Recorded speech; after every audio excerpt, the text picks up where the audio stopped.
The day my brother called to uninvite me from their 50th wedding anniversary celebration that I had spent my entire retirement savings planning, I didn't cry, I didn't scream, I didn't beg. I smiled. Because what he didn't know was that I'd been documenting every single conversation, every favor, every sacrifice for the past 18 months, waiting for this exact moment. My name is Margaret. I'm 72 years old, and I spent 40 years as an elementary school teacher before retiring. For the past 2 decades, I've been what my family liked to call their problem solver, the one who organized every holiday, managed every crisis, and quietly used my teacher's pension to bail them out whenever life got complicated.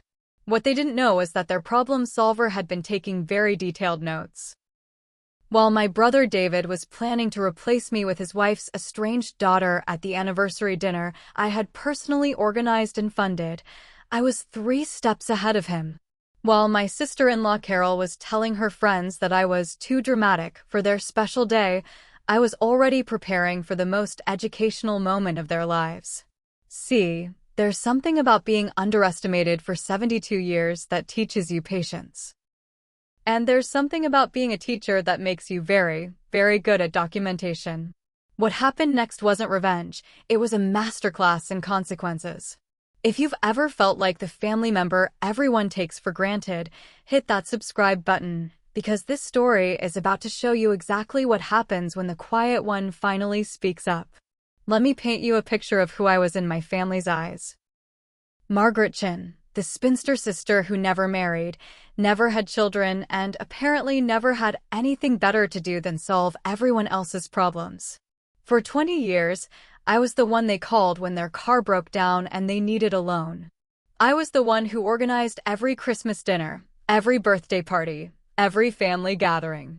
I was the one who sat with our dying parents while David was too busy with work and Carol was dealing with her own stress. I had a reputation for being the calm one, the reasonable one, the one who never made waves. When David's business was failing 3 years ago, who do you think quietly transferred $15,000 from her retirement account to keep him afloat? When Carol needed someone to watch their grandchildren for 2 weeks while they went on a cruise, who rearranged her entire schedule without complaint? That would be me. Always me. But here's what they never understood about elementary school teachers. We don't just manage classrooms full of children for 40 years without learning a thing or two about human behavior. We learn to spot patterns. We learn to document everything. And most importantly, we learn that actions have consequences, even when those consequences take time to arrive. The thing about being underestimated is that people stop paying attention to what you're actually doing. They see the quiet compliance, the helpful nature, the willingness to sacrifice, and they assume that's all there is. They don't see the sharp mind that's been watching, learning, and yes, preparing. What my family failed to realize was that their reliable problem solver had been keeping track of every single problem she'd solved. Every favor. Every sacrifice. Every time they took my kindness for granted. I had been building a case file on my own family for 18 months, and I didn't even realize it until that phone call came. It was a Tuesday morning in March when my phone rang. I was sitting in my kitchen, drinking coffee and reviewing the final details for David and Carol's anniversary celebration. 50 years of marriage, it was supposed to be a beautiful milestone. I had spent 6 months planning every detail and $18,000 of my retirement savings, making sure it would be perfect. The venue was booked, a private dining room at the Riverside Country Club. The catering was arranged, Carol's favorite menu that I had personally tasted and approved. The flowers were ordered, white roses and baby's breath, just like her wedding bouquet. The photographer was scheduled. The family from out of town had their flights booked and hotel rooms reserved. Everything was ready for what was supposed to be a celebration of love and family. "Hey, Margaret," David's voice came through the phone, and something in his tone immediately put me on alert. After 40 years of teaching, you develop an instinct for when someone is about to deliver bad news. "Listen, we need to talk about the anniversary dinner." My coffee mug paused halfway to my lips. "What about it?" "Well, Carol and I have been discussing it, and we think it might be better if you didn't come. The words hung in the air like smoke. I set my coffee down very carefully, because my hands had suddenly become very steady in that way they do when your entire world shifts on its axis. I'm sorry, what did you say? It's nothing personal, Margaret. It's just that Carol feels like you might be a bit, well, you know how you can get sometimes.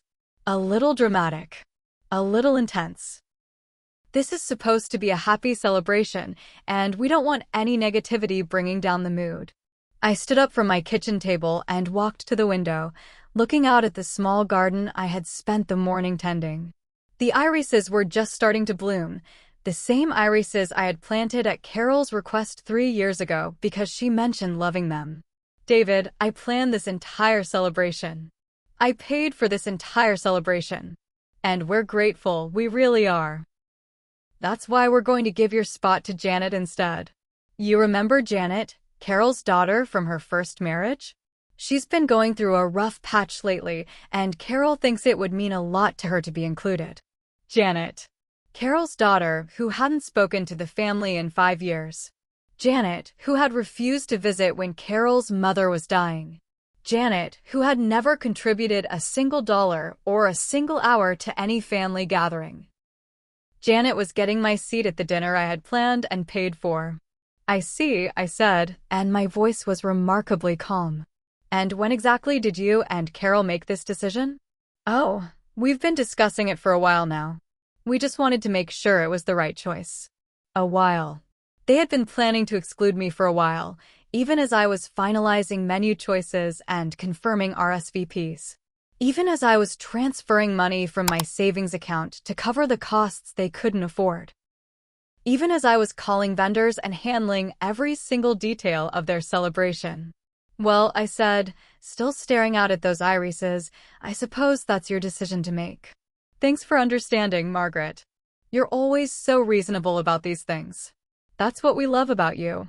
Reasonable. That's what they loved about me. After I hung up, I sat back down at my kitchen table and looked at the folder in front of me. It was labeled David and Carol's 50th anniversary, and it contained every receipt, every email, every confirmation number for the celebration I would not be attending. $18,000 of expenses, 6 months of planning, and a lifetime of being the family member who made everything work behind the scenes. That's when I started laughing. Not the bitter laugh of someone who's been betrayed, though I had been. Not the angry laugh of someone who's been used, though I had been that too. It was the quiet laugh of someone who suddenly realizes they've been playing chess while everyone else was playing checkers. Because what David didn't know was that this wasn't the first time I'd had that exact conversation with him. 3 months earlier, during one of our regular family dinners, he had started hinting about how Carol was stressed about the guest list and how maybe they should keep things small and intimate. I had played dumb, nodded sympathetically, and then gone home and made copies of everything. We manage budgets, schedules, parent communications, administrative requirements, and 25 different personalities with 25 different needs, all at the same time. We document everything because in education, if it's not documented, it didn't happen. And I had been documenting my family's behavior for much longer than they knew. Let me tell you about the folder system I had been maintaining for the past 18 months. Not because I was planning some elaborate revenge. I wasn't that calculating. I started keeping records because I'm a teacher and teachers keep records of everything. But somewhere along the way, those records started telling a story I hadn't expected to see. The first folder was labeled Financial Contributions, and it contained documentation of every single time I had helped a family member financially over the past 20 years. David's business loan, $15,000, October 2021, never repaid. Carol's car repair, $3,000, March 2022, never repaid. Their son's college tuition shortfall, $8,000, August 2022, never repaid. Their daughter's wedding expenses, $12,000, June 2023, never repaid. The second folder was labeled Time and Labor, and it contained a detailed log of every family event I had organized, every crisis I had managed, every favor I had performed. Christmas dinners, 17 years of planning, shopping, cooking, and cleanup. Easter gatherings, 12 years of hosting at my house because theirs was too small. Birthday parties, 23 separate celebrations organized and funded. Family emergencies, countless hospital visits, pet-sitting duties, house-sitting responsibilities. The third folder was labeled Communications, and this was where things got interesting. See, I had started saving text messages and emails about 6 months ago, initially just to keep track of plans and commitments. But as I read through them, patterns started emerging that I hadn't noticed in real time. Text from Carol, January 15th, Margaret, can you handle the anniversary planning? You're so much better at these things than I am. Text from David, January 22nd, whatever Carol wants for the party is fine with me. You know how to make things nice. Text from Carol, February 3rd, I'm so grateful you're taking care of everything. I wouldn't even know where to start. But then, the tone shifted. Text from Carol, February 20th. Just make sure the guest list isn't too big. We want intimate. Text from David, March 1st. Maybe we should reconsider some of the expensive choices. Keep it simple. Text from Carol, March 8th. I hope you're not going overboard with this. We're simple people. And finally, the messages I received after expressing concerns about the budget. Text from David, March 10th. Don't worry about the money, Margaret. It's our anniversary, not yours. Text from Carol, March 12th. I think you're getting a little too invested in this. Maybe take a step back. I was getting too invested in the celebration I was planning and paying for, at their request. The fourth folder was the most revealing, and I had been building it without even realizing its significance. It was labeled Family Dynamics, and it contained screenshots of conversations I wasn't supposed to see, comments made on social media posts, and even some recorded conversations from family gatherings. You see, my 8-year-old neighbor Lily had been teaching me about technology over the past year. Sweet girl whose mother worked double shifts and often asked if Lily could spend time at my house after school. I had become something of a grandmother figure to her, and she had become my unlikely technology tutor. She showed me how to use cloud storage, how to take screenshots, how to recover deleted messages. What I found in that folder changed everything. Screenshot from Carol's Facebook post, February 2024, planning our 50th anniversary celebration. So grateful for family who help with these things so we don't have to stress about details. With laughing emojis. As if the planning was something amusing happening to them, not something they had specifically asked me to handle. Screenshot from a family group chat I wasn't included in, March 2024.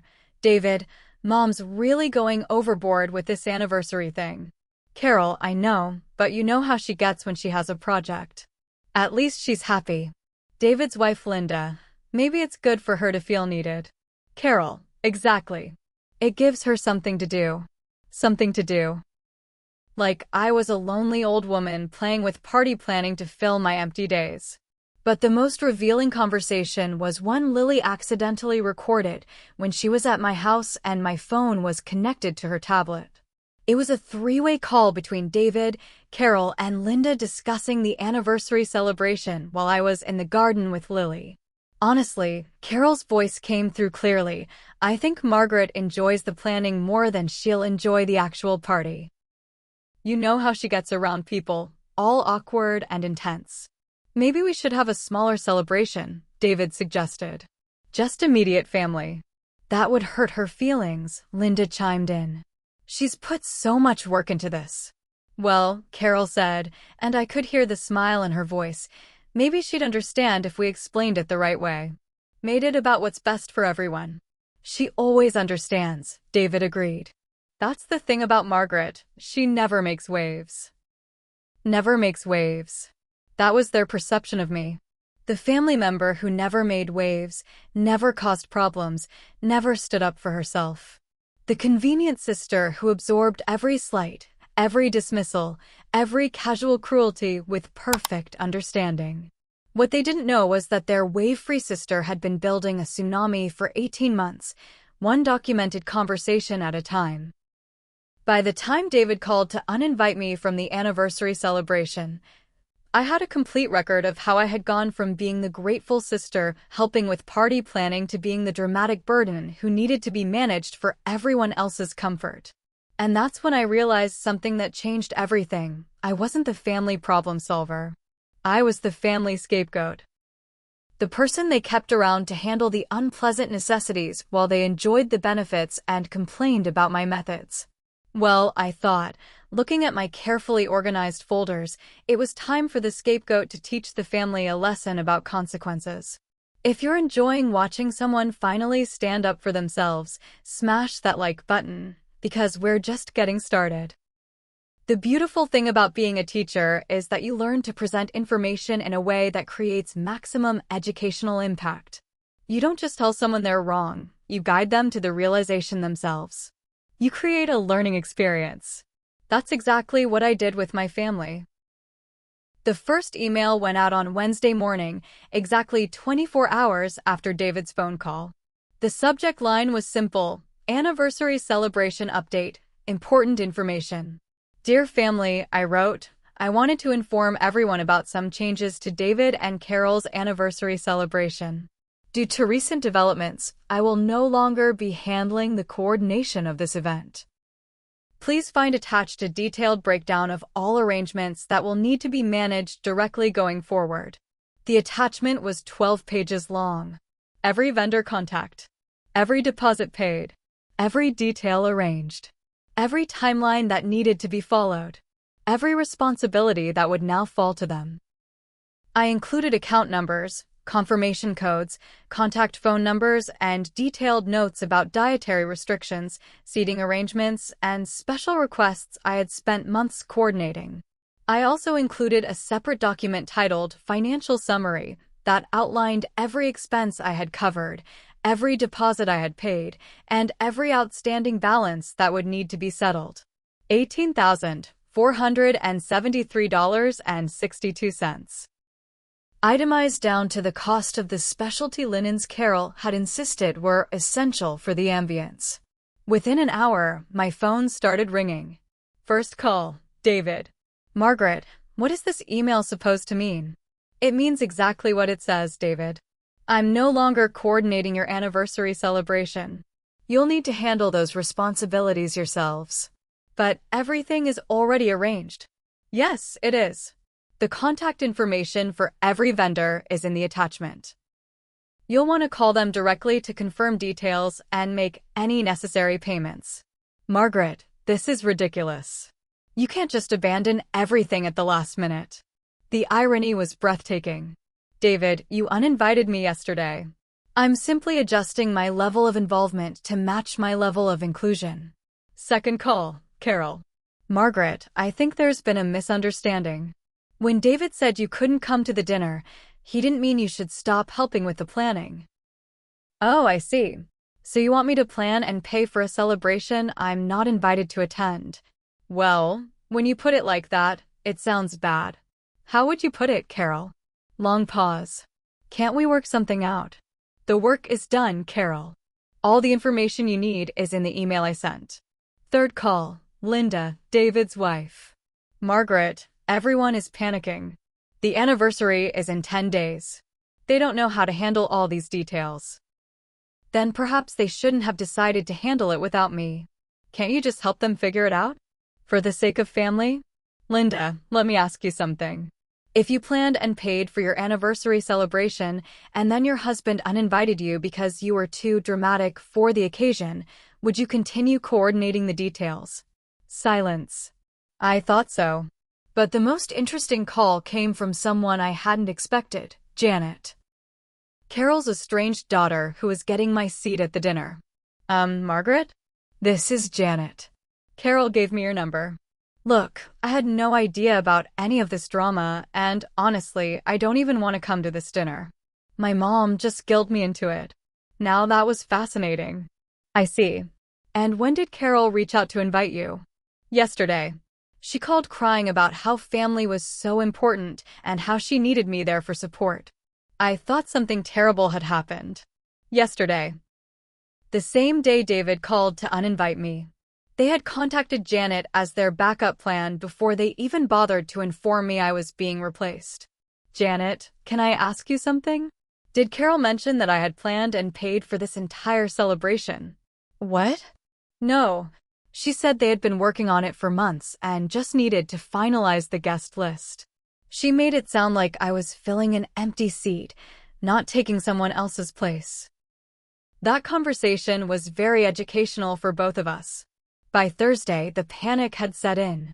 The vendors started calling me directly because David and Carol's attempts to manage the arrangements had created confusion and contradictions. The florist called because Carol had tried to change the order without understanding the deposit structure. The caterer called because David had attempted to reduce the guest count without adjusting the payment schedule.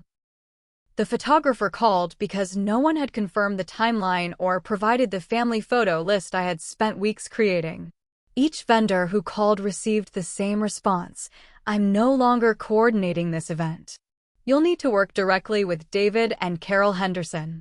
By Friday, I started receiving texts that revealed just how unprepared they were for the consequences of their decision. David, the florist says we owe them $800 more than we expected. How's that possible? Margaret, check the contract. Page 3, Section 2A covers change fees. Carol, the photographer wants a shot list and timeline. I don't know what any of this means. Margaret, those documents are in the shared folder I mentioned in my email. Linda, Margaret, please. They're in over their heads. Can you just help them get through this?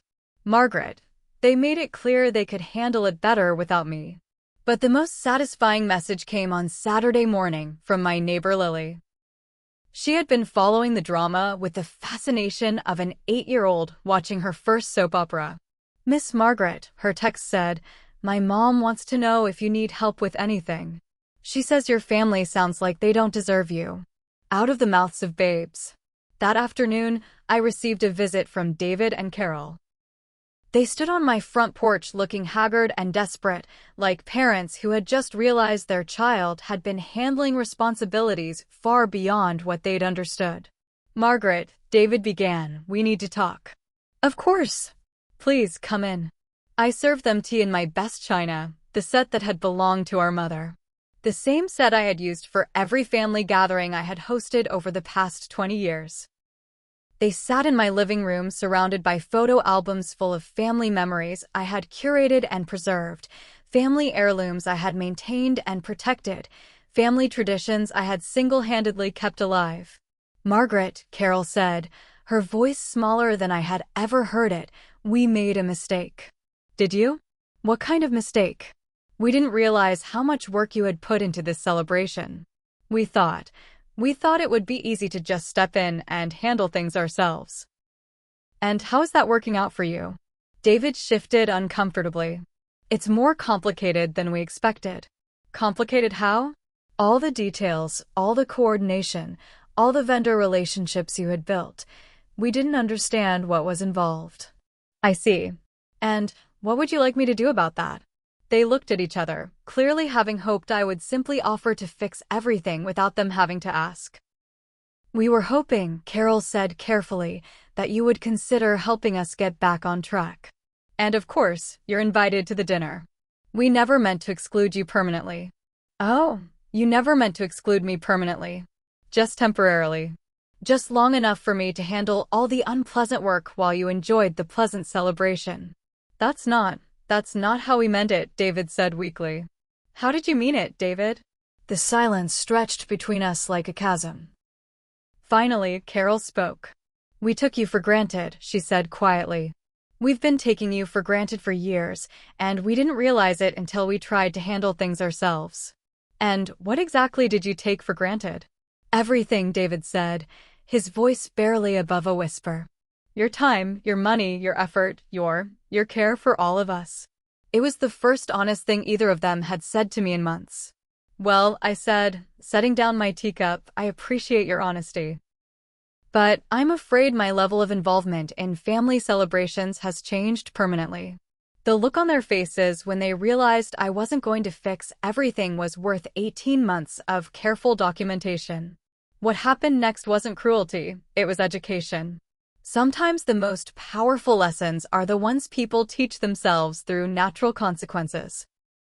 Sunday morning, 3 days before the anniversary celebration, I received a call from the venue coordinator at Riverside Country Club. "Miss Chin," she said, "I'm calling about the Henderson anniversary party on Wednesday. We've had several confusing communications from the family, and I wanted to clarify the arrangements with you since you're listed as the primary contact and payment source." "Actually," I said calmly, "I'm no longer involved in coordinating this event. You'll need to work directly with David and Carol Henderson." "I see. The issue is that there are several outstanding balances that were scheduled to be settled by Monday, and we've received conflicting information about payment methods and final guest counts." "What kind of conflicting information?"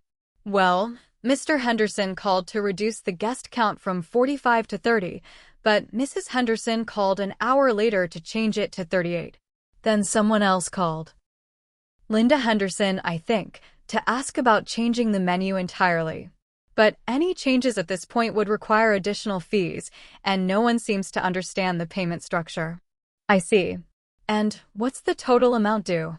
"With the change fees and final balance, it comes to $4,800. Due tomorrow." I smiled, even though she couldn't see me. "I'm sure they'll work it out." But they didn't work it out. Monday evening, I received a desperate call from Linda. "Margaret, the country club is threatening to cancel the event. They say no one has confirmed payment for the outstanding balance." "That's unfortunate. Have David and Carol tried contacting them directly?" "They've been calling all day, but there's some confusion about who has authority to make changes. The club says you're still listed as the primary contact." "That's because I made the original reservation." "They would need to officially transfer the event to their name, which requires paperwork and assuming financial responsibility." "Can you help them with that?" "Linda, let me ask you something. If someone uninvited you from an event, would you then help them navigate the legal and financial complexities of hosting that event?" Another long silence. "I understand you're trying to help," I continued, "but this is a learning experience for David and Carol. They need to understand what's actually involved in the responsibilities they so casually dismissed."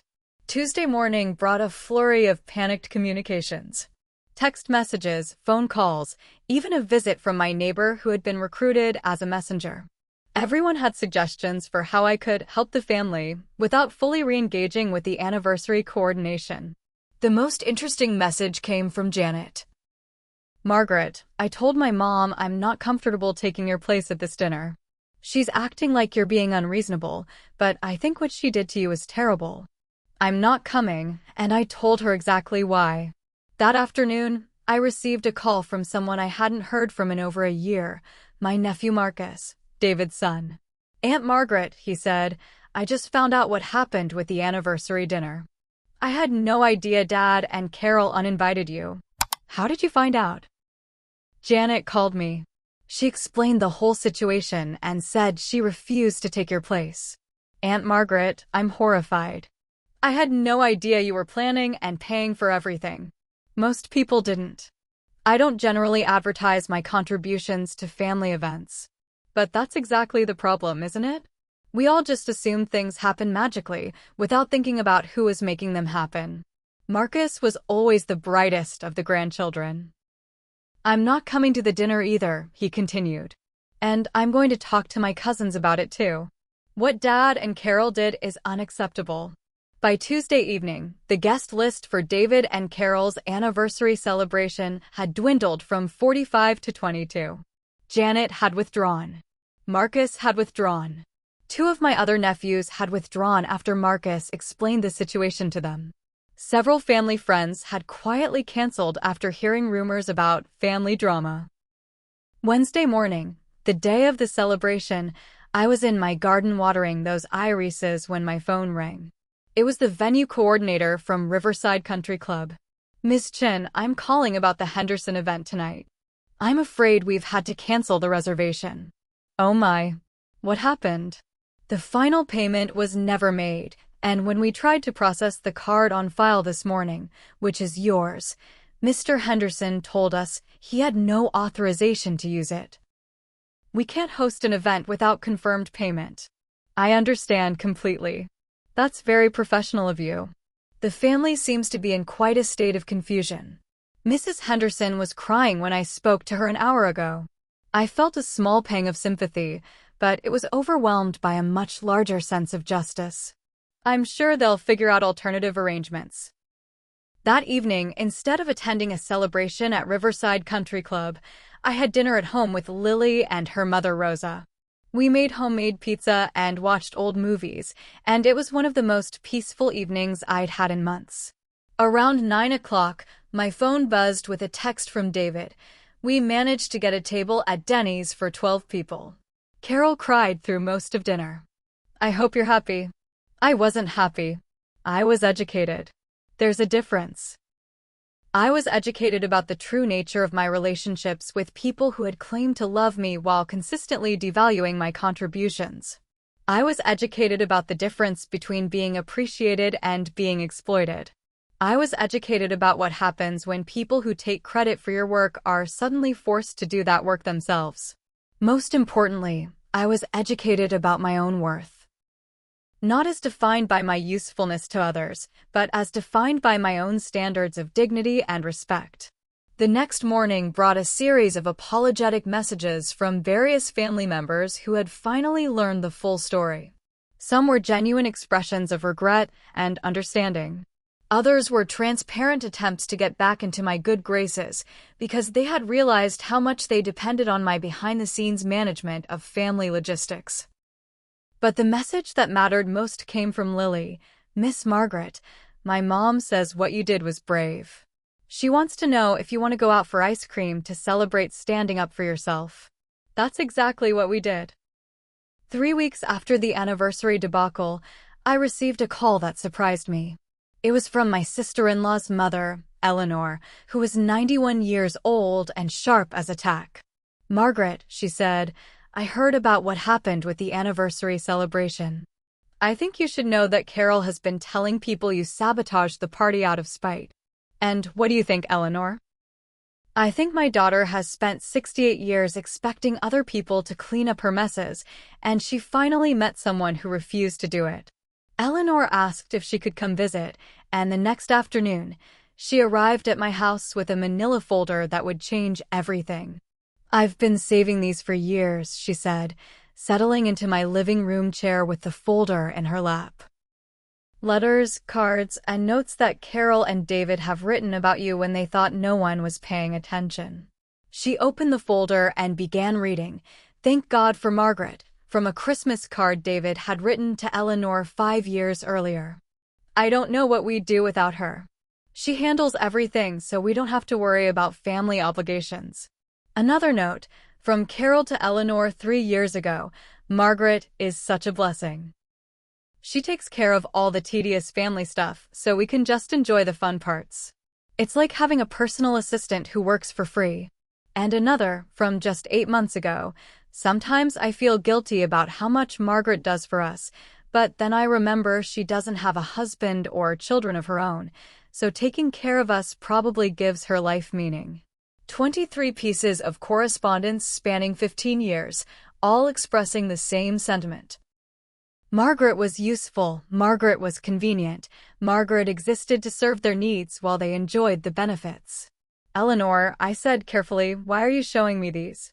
Because, she said, her voice firm despite her age, I want you to understand that what happened with the anniversary party wasn't an isolated incident of poor judgment. It was the inevitable result of how they've been thinking about you for years. And I want you to know that you were right to stop enabling it. She leaned forward and took my hands in hers. Margaret, I'm 91 years old. I've watched families destroy themselves because one person does all the giving while everyone else does all the taking. I've seen good people sacrifice their dignity trying to earn love from people who only value them for their usefulness. What are you saying, Eleanor?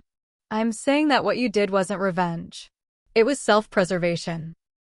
And I'm saying that if you let them guilt you back into the old pattern, you'll spend the rest of your life being their unpaid servant while they convince themselves they're doing you a favor by accepting your help. That conversation crystallized something I had been struggling to articulate for weeks. This hadn't been about a party or hurt feelings or family politics. This had been about recognition and respect and the fundamental question of whether I existed as a person in my own right or merely as a function in other people's lives. 2 days later, I received a formal letter from David and Carol. Not a text message, not a casual phone call, but an actual typed letter delivered to my mailbox. Dear Margaret, it began. We have been reflecting on the events surrounding our anniversary celebration, and we recognize that we made serious errors in judgment. We took your contributions to our family for granted, and we failed to appreciate the time, effort, and financial sacrifices you have made over the years. We would like to request a family meeting to discuss how we can repair our relationship and ensure that something like this never happens again. The letter was signed by both of them and included a check for $18,473.62. The exact amount I had spent on their anniversary celebration. I stared at that check for a long time. It represented something I had never expected to see: acknowledgement. Not just of my financial contribution, but of the principle that my contributions had value and deserved recognition. But acknowledgement isn't the same as understanding, and understanding isn't the same as change. I called the family meeting for the following Sunday at my house, with one condition. Everyone who had been affected by the anniversary situation would be present. David, Carol, Linda, Marcus, Janet, and Eleanor. And Lily, because she had become an unexpected but important part of this story. When everyone gathered in my living room that Sunday afternoon, I stood in front of them with the manila folder Eleanor had given me, the documentation folders I had been maintaining, and the check they had written. Before we discuss repairing our relationship, I said, I think it's important that everyone understands exactly what our relationship has been. For the next 45 minutes, I presented my case. Not with anger or accusations, but with the methodical thoroughness of an educator helping students understand a complex subject. I read from their own letters and messages, showing how they had consistently viewed me as a resource rather than a relative. I presented the financial documentation, showing 20 years of one-sided support that had never been acknowledged, much less reciprocated. I shared the timeline of the anniversary planning, showing how their narrative of my dramatic behavior directly contradicted their own written communications asking for my help. When I finished, the room was completely silent. Finally, Marcus spoke. Aunt Margaret, I had no idea. None of us realized how much you've been carrying for this family. Janet nodded, tears in her eyes. When my mom called to invite me to take your place, she made it sound like you were being difficult about sharing. She never mentioned that you had planned and paid for everything. David cleared his throat, his voice rough with emotion. Margaret, I don't know how to apologize for this. Reading those letters, seeing it all laid out like this, we've been terrible to you. Not terrible, I corrected gently. Thoughtless. There's a difference. Terrible implies malicious intent. Thoughtless implies a failure to consider consequences. Carol finally spoke, her voice barely above a whisper. What can we do to make this right? I held up the check they had written. This is a start. It acknowledges that my contributions have monetary value. But money isn't really what this is about. Then what is it about? Linda asked. Recognition, I said simply. For 20 years, I have been the person who makes things work for this family. I organize, I coordinate, I contribute, I sacrifice. And for 20 years, you have all benefited from my efforts while treating them as background noise, something that just happens naturally, like sunrise or weather. I looked around the room at faces that were finally paying attention, really paying attention, for the first time in years. The anniversary celebration was just the final example of a pattern that has defined our relationships for decades. You ask for my help, you benefit from my work, and then you dismiss my presence when it becomes inconvenient. You keep me involved in the labor, but exclude me from the recognition. Eleanor leaned forward. Margaret is right. I've watched this family for 60 years, and Margaret has been carrying all of you on her shoulders while you convinced yourselves she was lucky to be needed. The silence that followed was thick with recognition and shame. So what happens now? David asked. How do we fix this? I took a deep breath, knowing that what I said next would define our family relationships for whatever years we had left together. You don't fix this, I said calmly. I fix this. I decide what level of involvement I'm comfortable with going forward. I decide which requests for help I'll honor and which ones I'll decline. I decide whether my contributions will continue to be taken for granted or will finally be appreciated at their true value. I walked to the window and looked out at the garden where this whole journey had begun with that phone call 3 weeks ago. I'm not angry anymore, I continued. Anger requires energy, and I'm done spending my energy on people who don't value it. But I am changed. Permanently changed. The Margaret who said yes to everything, who absorbed every slight, who prioritized everyone else's comfort over her own dignity, that Margaret is gone. I turned back to face them. The Margaret you're dealing with now has learned to document everything, to value her own time and effort, and to expect reciprocal respect in her relationships. This Margaret says no when she means no. This Margaret asks for appreciation instead of assuming it. This Margaret puts her own needs first instead of last. And this Margaret, added Lily from her corner chair, her 8-year-old voice cutting through the adult tension like a bell, has friends who think she's amazing just the way she is. The room erupted in surprised laughter, breaking the heavy emotional atmosphere. Leave it to a child to remind everyone that this story wasn't ending, it was beginning. 6 months later, I was sitting in that same garden, but everything had changed. The irises had bloomed and faded, been replaced by summer flowers that I had chosen purely because I liked them, not because they matched anyone else's vision or served anyone else's purposes. Lily was curled up in the garden chair next to me, working on a coding project for a summer camp program while I read a book about landscape design. We had settled into a comfortable routine. She would spend afternoons at my house while her mother worked, and I would help her with homework while she helped me navigate the modern world. Miss Margaret, she said, looking up from her tablet, my mom wants to know if you're happy with how everything turned out. I considered the question seriously. I'm at peace with it, I said finally. That's different from happy, but it's better in some ways. The family dynamics had shifted dramatically in the months following our confrontation. David and Carol had initially tried to overcompensate, calling frequently and inviting me to events with an enthusiasm that felt forced and uncomfortable. It took several conversations for them to understand that I didn't want them to grovel. I wanted them to think before they spoke, to consider my perspective before making assumptions, and to recognize that my kindness was a choice, not an obligation. Marcus had become my closest family relationship. He called regularly, visited often, and made a point of asking about my life rather than just updating me on family drama. He had also started contributing financially to family events, taking pressure off me to fund everything single-handedly. Janet had surprised everyone by staying connected to the family after the anniversary debacle. She and I had developed an unexpected friendship based on our shared experience of being dismissed and undervalued by people who claimed to love us. She visited once a month, bringing her own children to play in my garden while we talked about books and life and the complicated nature of family loyalty. Linda had perhaps learned the most from the whole experience. She started organizing some of the family gatherings herself and made a point of publicly acknowledging the work that went into them. At the last family birthday party, she stood up and thanked everyone who had contributed to making the event happen. And she specifically mentioned my years of behind-the-scenes work that made these celebrations possible. Eleanor had become a regular visitor, sharing stories about family history and offering perspective that came from 9 decades of watching people navigate relationships.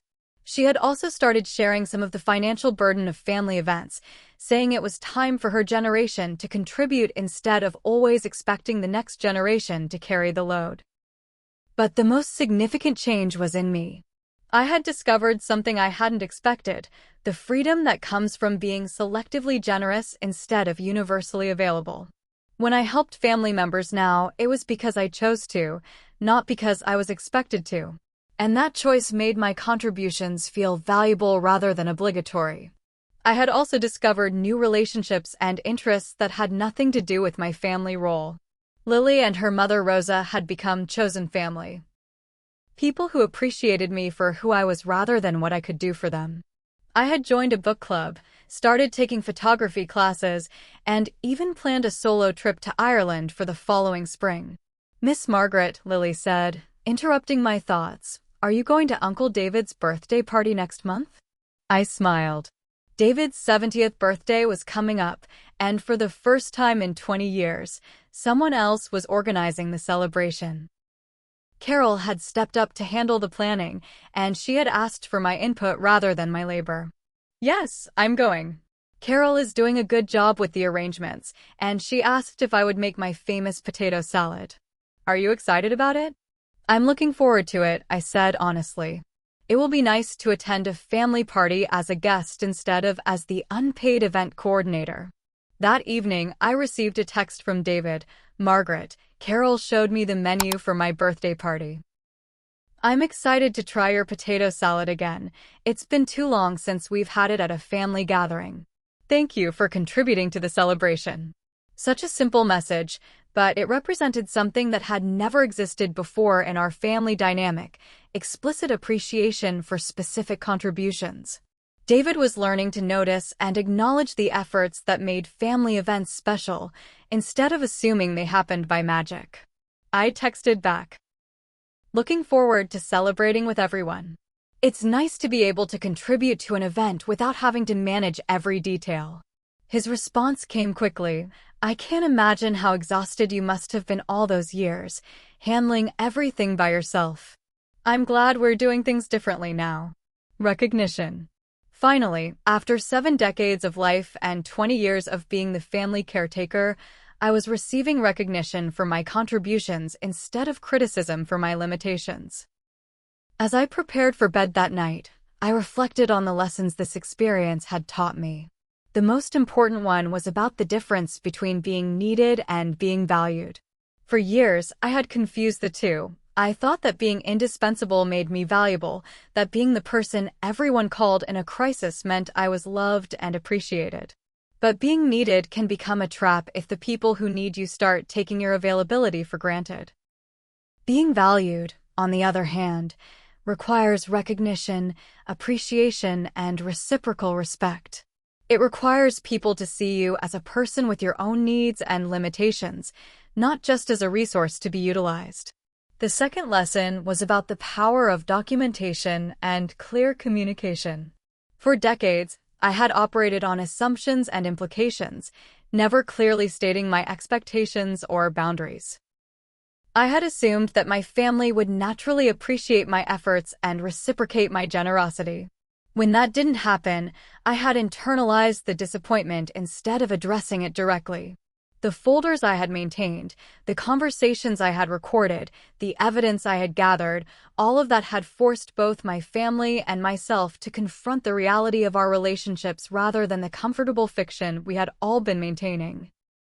The third lesson was about the importance of having people in your life who see your worth independent of your usefulness. Lily and Rosa had entered my life at exactly the moment when I needed to remember that I was valuable as a person, not just as a problem solver. Their friendship had given me the strength to demand better treatment from people who had known me much longer but understood me much less.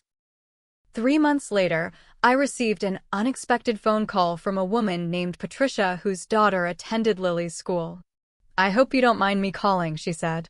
"Lily's mother gave me your number. She said you might be able to help me with a family situation." "What kind of situation?"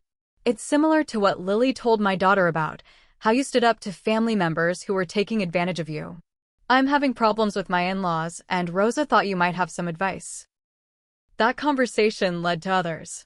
Word had spread through the community about the retired teacher who had finally stood up to decades of family exploitation and had successfully renegotiated her relationships on her own terms. I started receiving calls from other women and a few men who were struggling with similar dynamics in their own families. Some wanted advice about setting boundaries with demanding relatives.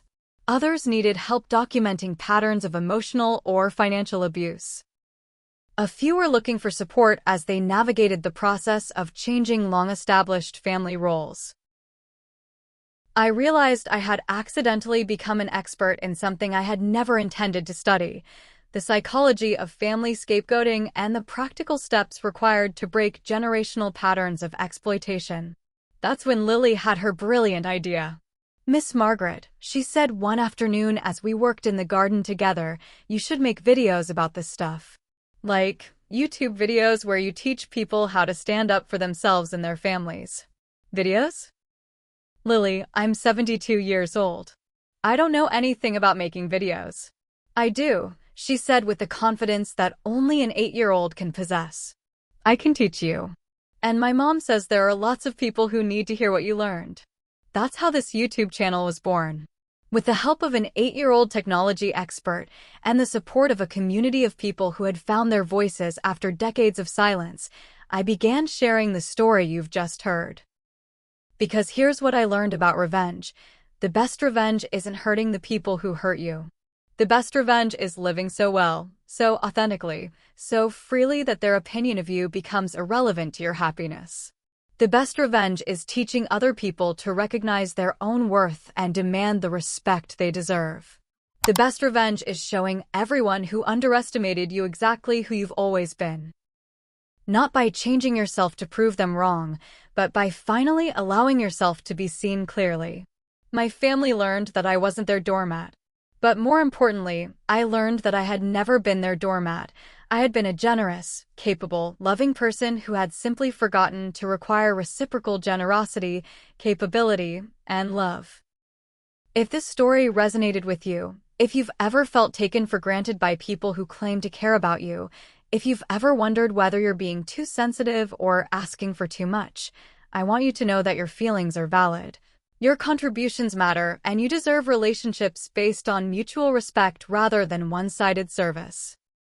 Subscribe to this channel if you want to hear more stories about people who found the courage to change their lives by changing their expectations. Like this video if you believe that it's never too late to teach people how to treat you with dignity. And comment below to share your own story, because I've learned that the most powerful thing we can do is remind each other that we're not alone in these experiences. The Margaret who started this story would have ended it by apologizing for taking up so much of your time. The Margaret who finished this story is proud of the time she spent sharing something that might help someone else find their voice. And that, more than any revenge I could have planned, is the victory that matters most. Thank you for listening. Thank you for caring. And remember, you're never too old, too tired, or too established in your patterns to demand better for yourself. The quiet preparation phase of your life might be ending.